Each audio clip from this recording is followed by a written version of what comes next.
우리가 가끔 이런 말을 할 때가 있죠. 즐겁하겠다, 즐겁하다라는 말이 있어요. 우리가 일생에 살아가면서 몇 번인가 이렇게 즐겁할 일을 만날 수가 있습니다. 미우로 아야코는 일생을 살면서 땅을 치면서 하나님 할 때가 여러 번 있다고 했어요. 이와 같이 우리가 살면서 즐겁하겠네 하는 일을 경험할 수가 있는데요. 아랍의 전승에 이런 이야기가 있습니다. 다메섹에 한 부자가 있었습니다. 그 종에게, 하인에게 오늘 저녁 먹을 것을 저 다메섹 시장에 가서 사오느라 하고 보냅니다. 그래서 이 하인이 장바구니를 들고 다메섹 시장에 갑니다. 사람이 얼마나 많은지요. 사람을 헤치고 장을 보기 위해서 왔다 갔다 하다가 문득 고개를 들고 딱 보니까 죽음의 사자가 그 한가운데 금은 두루마기 옷을 입고 우뚝 서 있는 거예요. 보고 깜짝 놀랍니다. 그야말로 숨이 턱 막힐 정도로 질겁을 하게 됩니다. 그래서 가지고 갔던 장바구니와 그 안에 든 돈을 그대로 내팽개치고 던져버리고 집으로 달려옵니다. 그리고 주인에게 주인님 가장 빨리 달리는 말 한 표를 제게 주십시오. 빨리 주시면 좋겠습니다. 그리고 왜 그러냐? 시장에 갔다가 죽음의 사자를 만났습니다. 저를 데리러 왔습니다. 제가 속히 도망을 가야 되니 말 한 표를 주세요. 그래서 주인이 가장 빨리 달리는 말 한 표를 내어줍니다. 그리고 그 종은 그 말을 타고 죽으라고 달려서 밤새 달려서 어디를 가냐면은 그 제일 먼 북쪽 지역 보슬이라는 지역까지 말을 타고 도망을 가게 됩니다. 그렇게 종을 보내놓고 나서 주인이 아무래도 이게 사실인지 아닌지 여러 가지 생각이 들어서 자기가 장터에 가봅니다. 가봤더니 정말 죽음의 사자가 거기 있는 거예요. 그래서 묻습니다. 당신은 왜 여기 나타나서 내 종을 그렇게 즐겁하게 하고 혼비백산 도망가게 했느냐? 그러니 주인이 그 죽음의 사자가 이렇게 말합니다. 나도 깜짝 놀랐습니다. 내일 그 사람을 보술 땅에서 만나기로 했는데 오늘 그 사람을 여기서 봤으니 나도 깜짝 놀랐다는 거예요. 우리가 죽음을 맞이해서 도망갈 곳이 없습니다. 그 즐겁한 상황을 벗어날 길이 없다는 뜻인 겁니다. 내 죽음의 자리, 내가 이르를 마지막 그 공간, 그 시간 어떻게 이것을 내가 변개하고 어떻게 바꿀 수가 있겠습니까? 그 시간에 거기서 반드시 우리는 맞이해야 됩니다. 근데 우리는 그 종과 같이 빠른 말을 타고 북쪽 끝 땅으로 도망가는 존재가 아니고 하나님의 품으로 달려가는 존재입니다. 아버지의 품으로, 생명의 그 품으로 우리는 뛰어들어갑니다. 그것이 우리가 세상 사람들과 다른 차이요 가치입니다. 우리가 신명기 말씀을 지금 이렇게 계속 보고 있는데요. 신명기 주제는 이겁니다. 이스라엘아 들으라는 것. 그 6장이 총 주제입니다. 이스라엘이 들어라. 너희 하나님 여호와는 유일하신 하나님입니다. 이 하나님, 유일하신 하나님이기 때문에 너는 마음을 다하고 뜻을 다하고 힘을 다해서 그분을 사랑하라. 이것이 총 주제예요. 이걸 한마디로 그냥 쉐마라고 합니다. 쉐마. 좀 더 나누어 보면은 신명기는요. 구원받은 백성이 어떻게 구원받은 백성답게 사느냐, 어떻게 구원받은 이후에 복을 받고 하나님의 은혜 안에 지속적 은혜 생활을 할 수 있느냐 이겁니다. 우리 성경 전체를 생각해 보면요. 성경은 구원의 이야기와 구원받은 이후의 성도의 삶의 이야기입니다. 그리고 구약에서만 딱 보면은 출애굽기는 어떻게 구원을 얻느냐에 관한 얘기고 신명기는 구원받은 그 구원을 받은 자가 어떻게 살 것이냐 그 이야기입니다. 그 바울의 서신에도 마찬가지로 이 구조가 그대로 나와요. 앞부분은 어떻게 우리가 구원 얻느냐 교리 부분이고 뒷부분은 구원받은 자가 어떻게 살 것이냐 윤리 부분입니다. 신앙생활 부분이에요.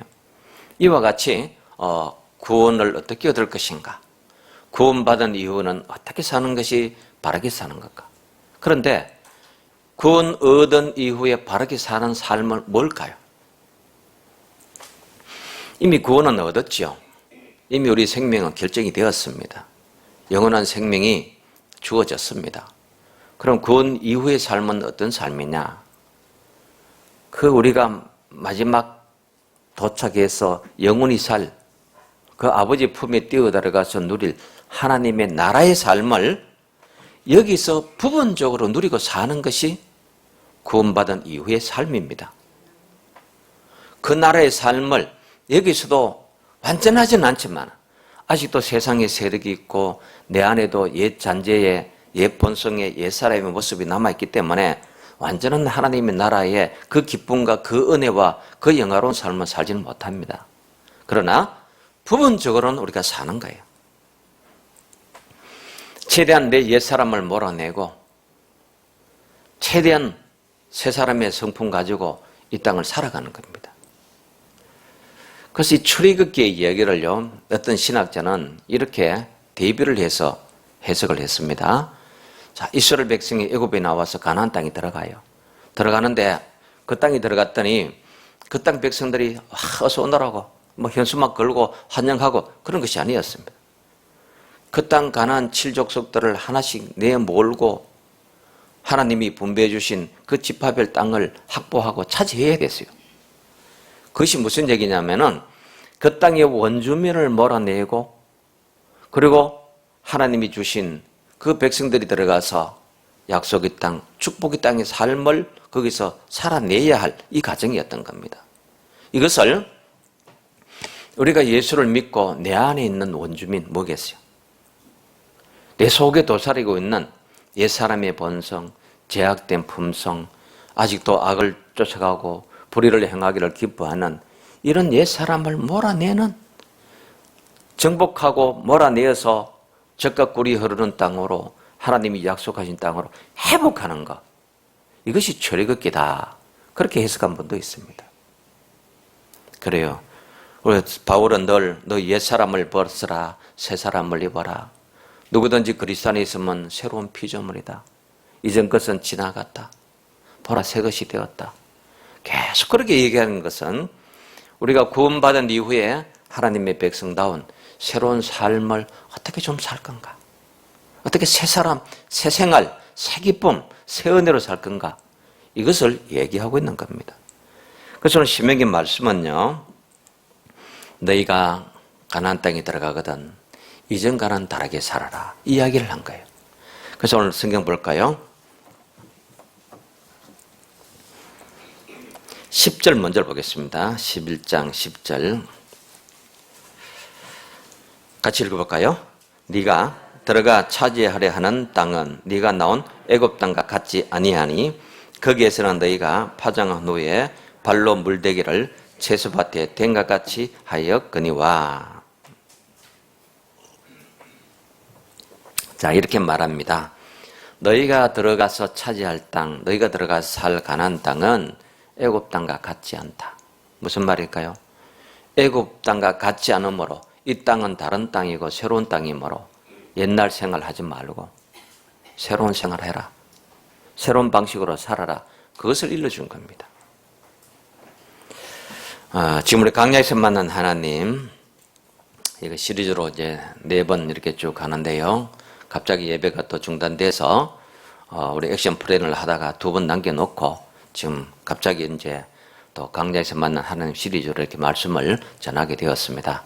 다음 주부터는 또 액션 플랜 또 하겠습니다. 여러분 교재 다 가지고 오시면 되겠습니다. 자, 그런데 이스라엘 백성들이 애굽에서 나와서 광야길을 거쳐서 가나안 땅에 들어갑니다. 그래서 첫 번째 주신 말씀이 뭐냐 그러면은 우리 8장의 말씀을 통해서 봤죠. 너희는 여호와의 말을 청종해라. 하나님 말씀을 청종해라. 그분을 잊지 말아라. 그것을 계속 말씀했습니다. 그래서 8장 2절 3절에 보면 네 하나님 여호와께서 이 40년 동안 너를 하여금 이 광야의 길을 걷게 하신 것을 기억해라. 그 광야길을 걷게 하신 이유는 하나였죠. 너를 줄이게 하시고 너를 낮추어서 무엇을 깨달으라고? 사람이 떡으로만 살 것이 아니요 여호와의 입에서 나오는 모든 말씀으로 살 것이니라. 이것을 깨달으라고. 그래서 그 말씀을 8장에서 주신 겁니다. 그래서 하나님의 말씀을 듣고 그 말씀을 따라 순종하고 그 말씀이 떡으로 사는 것보다 더 복된 거고 말씀보다 떡으로 사는 것은 이 세상의 삶이요. 떡이 아니라 말씀으로 사는 것은 하나님과 동행하는 하나님의 나라를 향해 가는 복된 삶인 것을 가르쳐 주었던 겁니다. 그래서 제가 그때 강조했던 것은요. 인간은 쉐마적 존재이다. 들으면 알고 들으면 살고 들으면 가게 되고 이 쉐마적 존재로 살아라 하는 것을 첫 시간에 말씀을 드렸고요. 두 번째는 8장 11절부터 말씀을 가지고 드렸는데요. 내 하나님께서 명하는 명령, 법도, 교리를 지키고 하나님을 잊지 말아라. 그리고 네가 그 땅에 들어가서 먹을 것이 풍족하고 아름다운 집을 짓고 네 소와 양과 이런 것이 번성하고 풍족하고 살 때에 교만하지 말아라. 교만하지 말고 네가 배부를 때에 허세 부리지 말고 너에게 재물 얻을 능력 주신 분이 누군지를 잊지 말고 살아라. 그것을 말씀해 준 겁니다.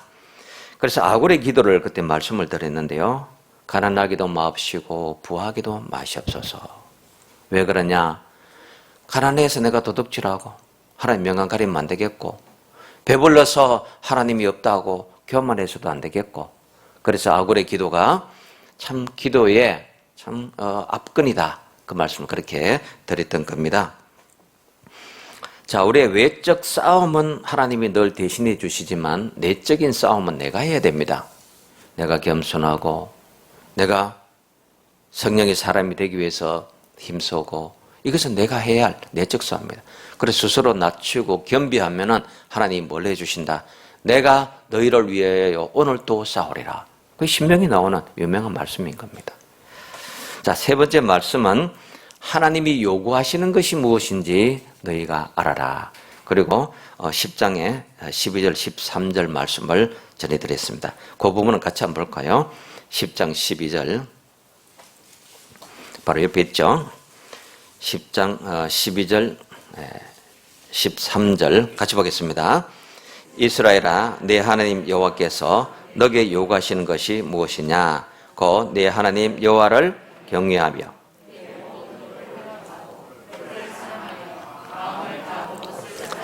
내 하나님 여호와를 섬기고 내가 오늘 내 행복을 위하여 내게 명하는 여호와의 명령과 교리를 지킬 것이 아니냐. 하나님 우리의 행복을 위해서 몇 가지를 말씀하셨습니다. 요구한다. 그 말씀 하시는데 하나로 말하면 이겁니다. 마음을 다하라는 거예요. 마음을 다해라. 자, 오늘 13절에도 보니까 뭐라고 했습니까? 하나님 여호와를 사랑하여 마음을 다하고 뜻을 다하고 섬기라. 자, 이 말씀은 쉐마를 말씀할 때도 너 하나님 여호와는 유일하신 하나님인데 마음을 다하고 뜻을 다하고 힘을 다하고 그것도 똑같이 했어요. 그래서 우리가 마음을 다해서 뭔가를 하면은 된다는 겁니다. 이건 세상의 이치도 똑같죠. 세상의 어떤 일도 마음을 다해서 하면 성공합니다. 하다가 자꾸 변덕을 지켜서 마음이 변해서 실패하는 거죠. 마음을 다하는 것, 사랑하는 것, 이거는 사랑하면 순종하기 쉽습니다. 사랑하면 됐습니다. 사랑하면 그대로 어려워도 고생스러워도 하는 거예요. 그래서 여러분이 이제까지 한 고생이 자랑이 되게 하라.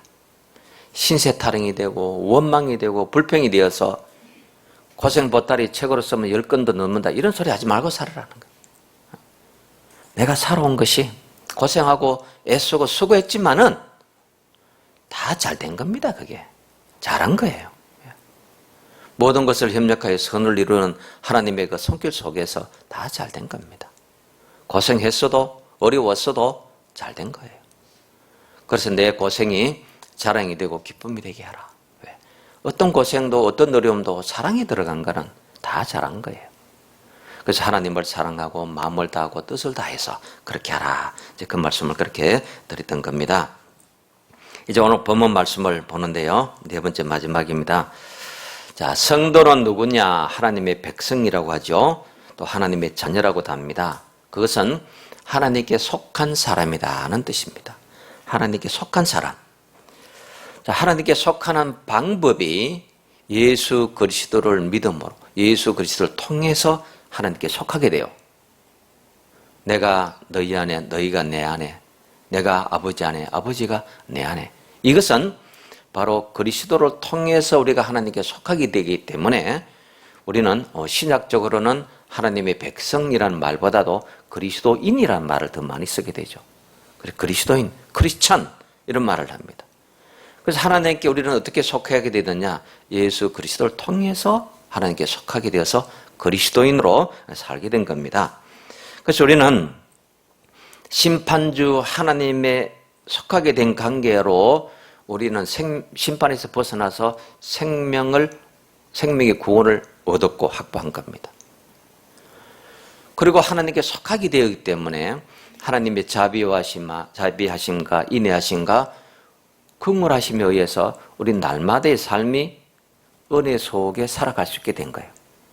그래서 이 두 가지를 정리를 하면 이렇습니다.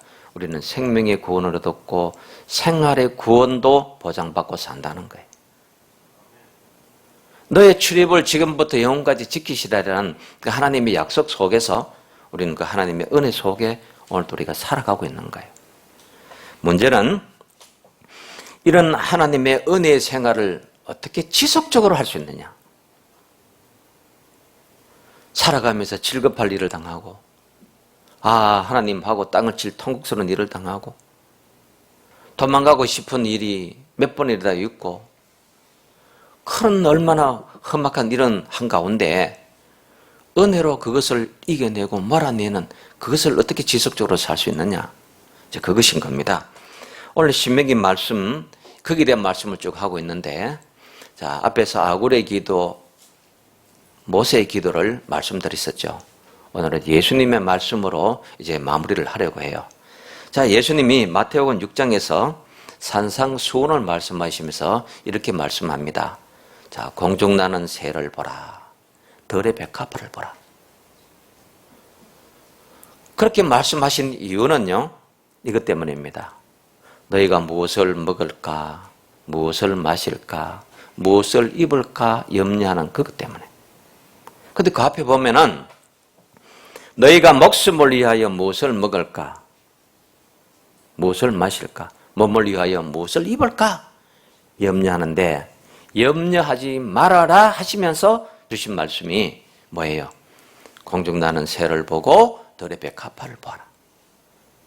공중나는 새가 먹이를 모아둘 곡간을 준비해서 겨울 양식을 예비하거나 덜에 핀 백합화가 지 입을 옷을 준비하기 위해서 곱게 하기 위해서 뭔가를 예비하거나 그런 것이 없는 거예요.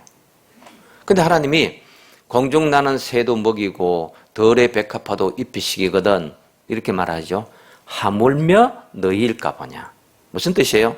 너희가 그 새보다도 백합화보다 더 귀한데 이렇게 새도 먹이고 백합화도 입히는 하나님이 너희의 아버지 하나님이신데 너희가 하나님께 속해 있는데 왜 걱정하고 사느냐. 그러시면서 결론을 말하죠.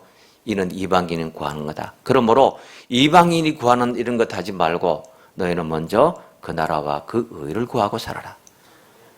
그것은 바로 사람이 떡으로 사는 것이 아니고 하나님의 입에서 나오는 모든 말씀으로 살 것이니라는 것과 똑같은 겁니다. 그런데 그 여기에 원리가 있습니다.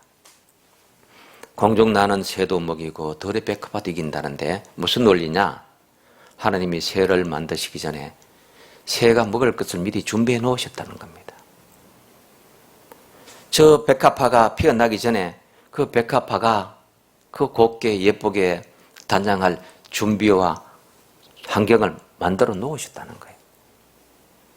새가 먹을 양식을 미리 준비해 놓으신 하나님이 그 후에 새를 만드시듯이 이 백합화가 곱게 필 수 있도록 환경과 날씨와 조건을 마련해 놓으시고 피게 하셨듯이 우리에게도 동일하시다는 거예요. 우리에게도 하나님이 그보다 더 귀한 우리에게 이미 먹을 것과 입을 것과 마실 것을 준비해 놓으시고 내가 지금 여기에 살도록 존재케 하셨다는 겁니다. 그래서 너희가 염려하지 말라, 수고하지 마라, 그렇게 말씀을 하신 것이죠. 예수님께서 이렇게 말씀하신 것은요, 너희는 하나님께 속해 있다. 이게 무슨 뜻입니까? 신분이 다르고 가치가 다르고 목적이 다르다는 겁니다. 이걸 잊지 말아야 해. 사는 방식이 다르고 해결하는 방식이 다르다는 것을 말씀해 주신 건데, 그래서 우리는 하나님 앞에 뭔가 잘하면 복을 받고 잘못하면 벌을 받는 이 구도 속에 더 이상 있지 않습니다. 왜요? 누구에게 속했기 때문에? 하나님께 속했기 때문에 우리는 복받기 위해서 노력하는 존재가 아니고 이미 복된 자리로 옮겨간 존재입니다. 그 복된 자리로 하나님께 속해서 거기 가 있습니다. 그럼 우리가 이제 염려하는 것 수준이 달라야 되고 걱정하는 내용이 달라야 되는 거예요.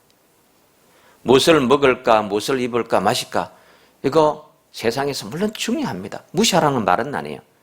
그러나 그게 전부 다가 되어서는 안 되고 그게 목적이 되어서도 안 된다는 거죠. 거기에 가치를 두고 살지 말아라. 너희는 다른 존재다. 이것을 말씀한 겁니다. 그래서 오늘 신명기의 10절 말씀요. 애굽 땅은 너희가 들어가서 살 땅과는 다르다. 그래서 다시 10절 보세요. 네가 들어가 차지하려는 땅은 네가 나온 애굽 땅과 같지 않다. 네가 나온 애굽 땅. 애굽에 종살이 하다가 이제 광야길을 거쳐서 가나안 땅 들어가기 직전 문턱까지 온 겁니다. 이제 발만 내밀면 들어가게 됩니다. 그 땅에 들어가거든 너희가 나온 그 땅의 삶의 방식 버리고 이 광야에서 배운 사람이 떡으로 사는 것이 아닌 하나님 말씀으로 사는 그것을 가지고 들어가라. 그러면 달라질 거다. 그 말씀 하고 계시는 것이죠. 그래서 10절 보니까 거기에서는 너희가 파종할 때에 어떻게 했느냐. 발로 물대기를 채소밭에 댐과 같이 했다 그랬는데요. 자, 고센 땅은 이스라엘 백성들이 살던 그 고센 땅은 우리가 학교 다닐 때 교과서에서 배운 델타 삼각주입니다. 그 나일강 물이 얼마나 그 흘러내려와서요. 세계 최장의 강이잖아요.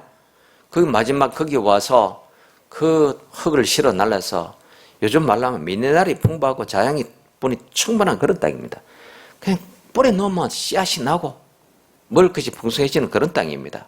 근데 그 땅의 문제는 뭐냐? 얼마나 풍성한 곡식이 자라는지요.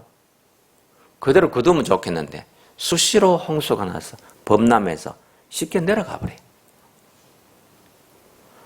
이 강가에 사는 주민들이 그런 말들을 가끔씩 해요. 저도 다사 처음 오니까 그런 말 하더라고요. 여기 농사 지어가지고 3년 지어가지고 한 번 먹으면 잘 먹는 거라고. 이 강에 홍수가 나서 수시로 농사 다 지났는데 홍수가 나서 쉽게 가버리고 그래서 3년에 한 번 거두면 아우 잘 된 거라고. 그거 간다 하더라고요. 간다 카대에. 애굽이 그랬습니다. 애굽이. 그런데 그 땅에 농사를 지을 때에 발로 물댄다. 그런 이 말은 무슨 뜻이냐면은 큰 물레방아가 있습니다. 그냥 발로 쿡쿡 누지르면은 그 빙빙 돌아가서 물을 퍼서 이쪽으로 자꾸 넘깁니다. 그래서 파종을 할 수 있게 되는 겁니다. 그렇게 풍부하지만 뭐 해야 되는 거예요? 내가 발로 이 물레방아를 돌려야 하나 수고는 해야 되는 땅입니다. 그런데 그 다음 말씀 보니까요. 12절 볼까요? 11절 12절 같이 보겠습니다.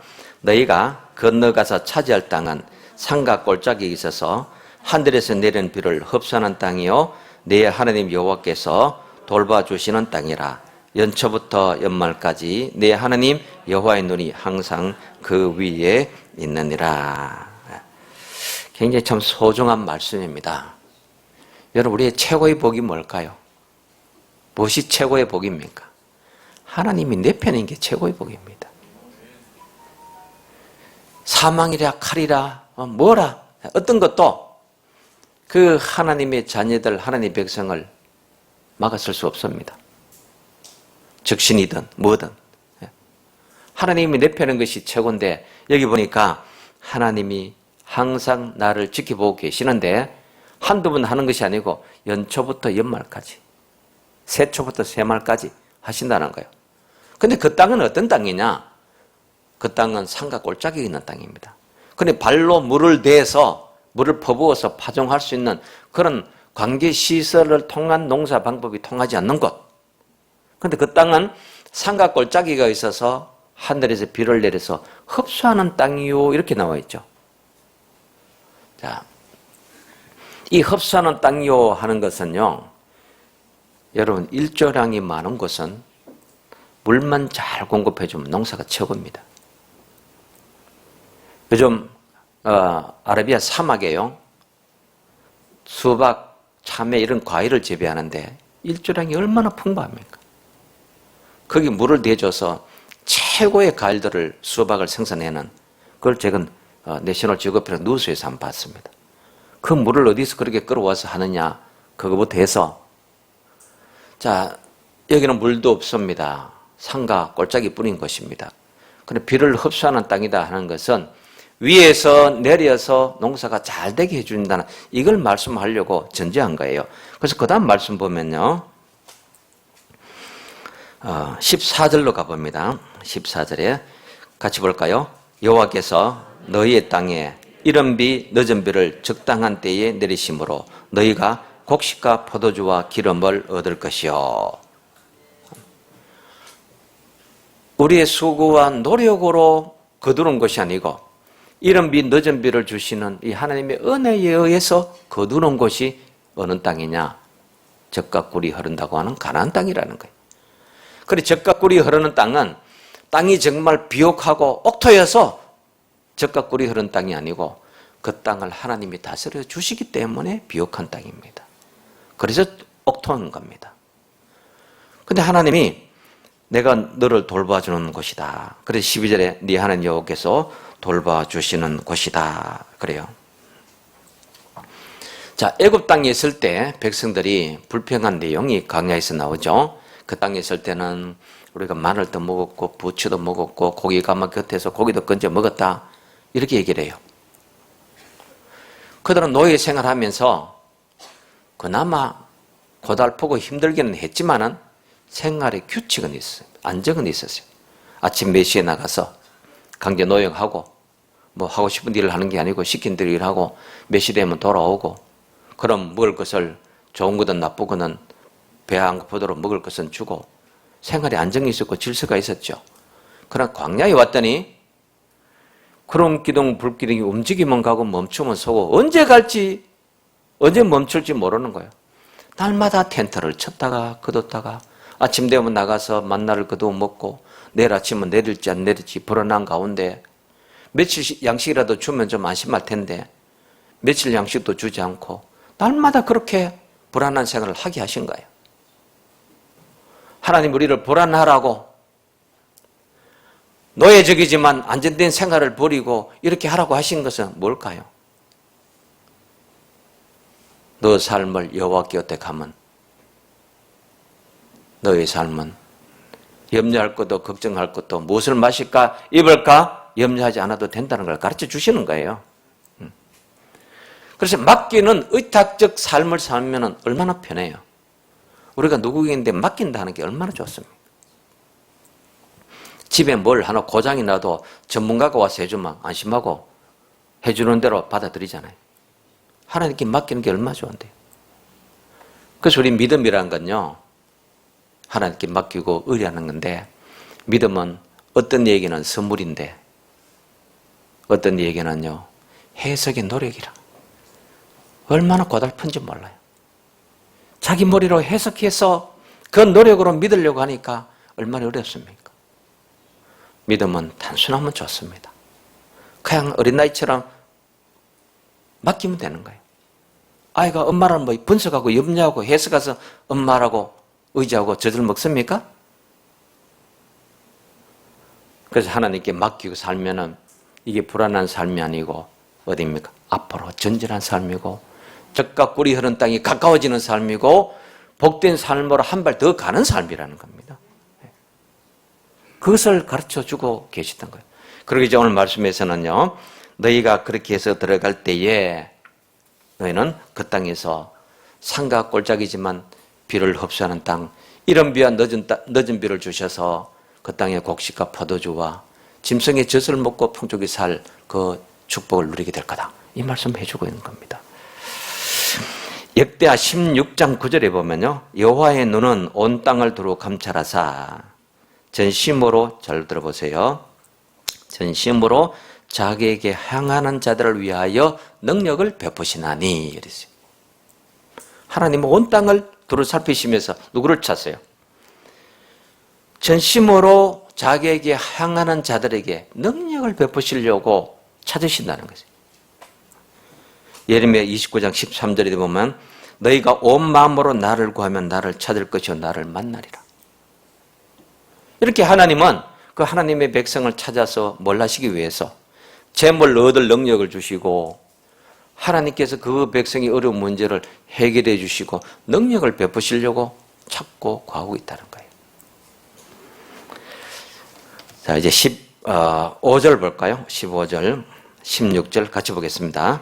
또 가축을 위하여 덜에 풀이 나게 하시리니 네가 먹고 배부를 것이라. 너희는 스스로 상가라. 두렵건대 마음에 미혹하여 돌이켜 다른 신들을 섬기며 그것에 절함으로. 그랬어요. 애굽 땅에 들어갔는데 이스라엘 백성들이 편하게 지내다 보니 어떻게 되었느냐? 어느 순간에 바알이 들어왔어요. 아세라가 들어왔습니다. 그래서 그 땅에 우상을 섬기고 그 땅에 신을 섬기게 되었습니다. 이거 우리도 조심해야 됩니다. 어느 순간에 예수 그리스도를 믿는 내 신앙 안에 바알이 스며들어.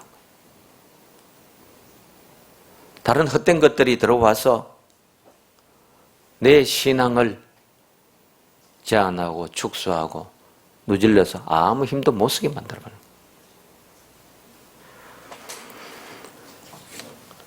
이른 비, 늦은 비를 주어서 먹고 배부를 것이고 그럴 때 너는 상가에서 너 하나님 여호와를 잊지 말고 그 명령을 쉐마 청종해라. 창세기 26장에 보면요, 이삭이 이제 가나안 땅에 들어가서 어디로 가냐면 거랄 땅에 거주하게 됩니다. 거기서 농사를 지었더니요, 하나님이 이삭의 땅에 비를 주시고 곡식이 풍성하게 했는데 그 해에 100배의 소출을 거두었더라. 성경이 그렇게 말합니다. 그것을 보고 아비멜렉이 와서 뭐라고 하느냐? 여호와께서 너에게 복을 주시는 줄 알았노라. 그렇게 말해요.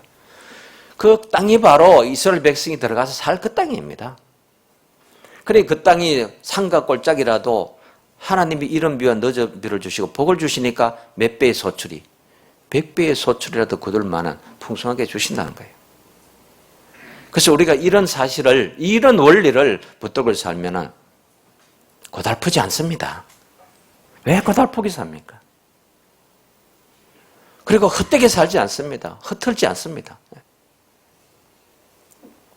중국 속담에요, 물 한 잔을 마실 때마다 우물 판 사람을 생각한다. 물 한 잔을 마셔도 이 우물 판 사람을 생각하고 감사하는 마음과 은혜의 마음을 가지고 물 한 잔도 마신다는데, 우리가 살아가면서 얼마나 많은 은혜가 있고 얼마나 많은 보호가 있고 얼마나 많은 안전이 있고 얼마나 많은 것을 피해가게 하시는데 그 하나님의 은혜를 우리가 잊고 살아서 되겠습니까? 그래서 오늘 성경은 이러시는 겁니다. 여호와께서 너에게 주신 17절 마지막 볼까요? 같이 읽어보겠습니다. 여호와께서 너에게 진노하사 하늘을 닫아 비를 내리지 아니하며 땅이 소선을 내지 아니하게 하심으로 너희가 여호와께서 주신 아름 땅에서 속히 멸망할까 하노라. 자, 경고의 말씀을 해주시는데 말을 바꾸면 뭐예요? 너희가 하나님이 주신 아름다운 땅에서 온전히 살려고 하면은 그 말씀을 듣고 청종하고 살아라. 하나님 말씀을 사랑하면 청종하는 건 쉽습니다. 내 손자 없는 건 힘 하나도 안 들죠. 남의 손자 없으면 허리가 언제 아픈지. 왜 그럴까요? 사랑이 없기 때문에. 사랑하면 쉽고 사랑하면 덥고 사랑하면 지킬 수 있습니다. 그래서 마음을 다해서 하나님을 사랑하고 그 말씀을 청종하면은 너희가 이와 같은 복을 너희가 들어갈 땅에서 얻을 거다. 그래서 너희의 삶은 이전의 삶과 이후의 삶은 다르다. 이제 그렇습니다. 우리 예수 믿기 전의 삶과 이후의 삶이 달라야 됩니다. 이제 오늘부터라도 이전에 걱정하고 고달프고 시름하고 살던 그 삶에서 이제 우리는 적과 꿀이 흐르는 그 아름다운 땅의 소산을 먹는 은혜의 백성의 삶으로 여러분 바꾸어 가시고 축복을 누리며 살아갈 수 있기를 바랍니다.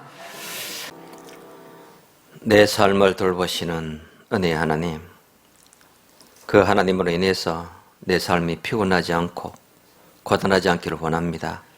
그 어느 속에 풍성이 거하여 오늘도 이전과는 다른 삶으로 출발하기를 원합니다. 그 땅에서 누려야 할 그 온갖 귀한 은혜와 예비된 축복들, 하나님 말씀을 청종하고 들음으로 쉐마적 삶을 삶으로 인해서 그 모든 것을 내 것으로 만들어내는 믿음의 실력이 되고 능력을 갖게 하여 주옵소서. 오늘도 나와서 예배드리는 주의 성도들 머리 위에 지속적인 은혜로 축복해 주시고 그 삶을 인도하여 주옵소서. 예수님의 이름으로 기도드립니다. 아멘.